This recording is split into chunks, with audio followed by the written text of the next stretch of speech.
Do you ever wonder how many chances you should give your partner or your relationship or your ex? I'm Heather Elizabeth of AuthenticSexualYou.com, and that's what I wanted to talk about this week. This, kind of idea that a lot of people struggle with, the understanding to know when it's a good time to keep going and when it's a good time to cut the relationship or cut ties or kind of cut the approach you're trying and move on to something else. See, it's a really hard question because I don't have a great answer for you. The fact is, everyone's individual in this scenario, and sometimes people push themselves to give up too quickly, and then they live with regret. And the question of, like, what if I just tried harder? What if I just communicated more clearly? What if I just tried one more time? Would that have been the moment where everything worked out?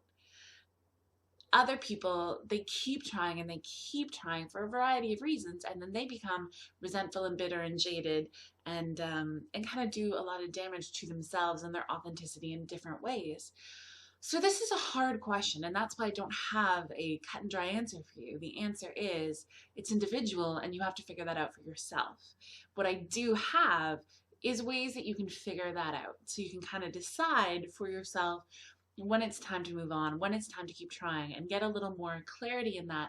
And then hopefully at the end of the day, you're in alignment with your integrity, you're in alignment with your personal values, and you feel good about the relationships you're having, which is often the goal that I'm aiming for when I'm working with people. So the very first thing you need to, take into consideration here is your partner on board? And when I say partner, I'm going to use that term really loosely. I might mean your boyfriend, your girlfriend, your spouse, your lover, your ex even. A lot of people, are in on-again, off-again relationships because you have a connection that you really care about with someone or that you're really passionate about, but it doesn't work out for a variety of reasons.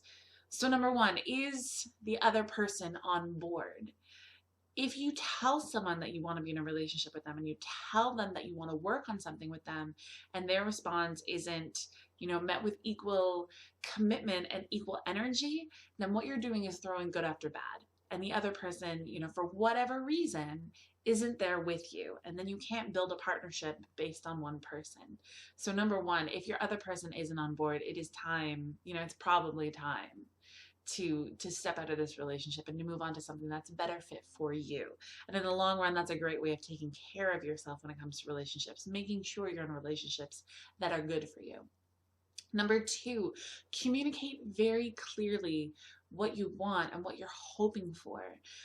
This can be tricky. Sometimes we don't know what we want, or the things that we're trying to say are really difficult because we don't have experience. So take time to practice. Practice with girlfriends. Practice with someone like me, a sexuality coach, who is there to help you clarify your ideas and kind of tease out what you're really looking to get out of a situation. Question your assumptions that you're making. Anything that you think should be obvious to someone else probably isn't, because a lot of us come to adulthood with these scripts around romance, these ideas around what things are supposed to look like, and we all grew up a little bit differently, so everybody's running their own assumptions. So whatever assumptions you're making, make sure you're upfront about them so your partner knows. And then number three, in this kind of like subcategory, if you can give examples of what you're talking about, really concrete examples, like when I initiate sex with you, even if you're not feeling it, it would be helpful if you put your hand on my chest or put your hand on my arm or give me a hug or a kiss, so that I know that even though you're not in the mood right now, you're not rejecting me and our relationship as a person.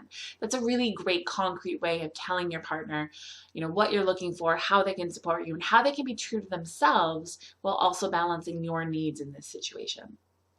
And then the number three thing to keep in mind when you're trying to decide whether or not you should be giving your relationship another chance or if it's time to move on, you need to make sure you're not falling for the sunken cost fallacy.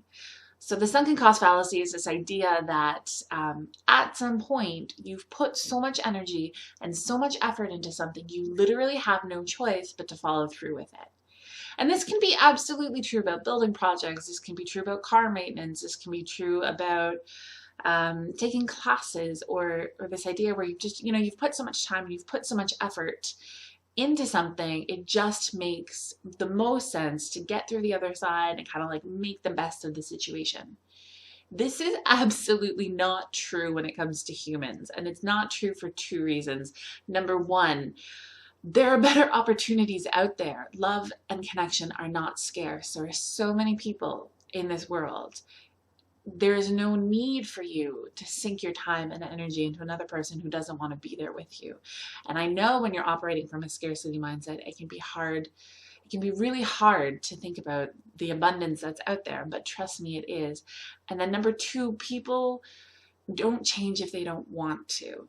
And so, this goes back to point number one. Sometimes because we want so badly our partner to be on board, we're willing to sink that cost in and to put that energy and to put that effort in. But in the long run, this isn't something you can make do with.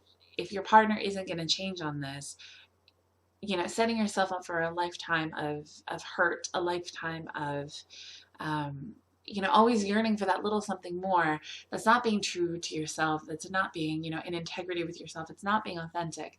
It's definitely going to take a toll on your emotional well-being and even your mental health at that point. So those are the things that you need to consider. If you've got other things that you consider, leave them in the comments below. And as always, like this video, subscribe to get more weekly, and please do share this video with someone who you think could use it, because there are a lot of people out there struggling with this question and they could use someone to talk to about it. Talk to you next week.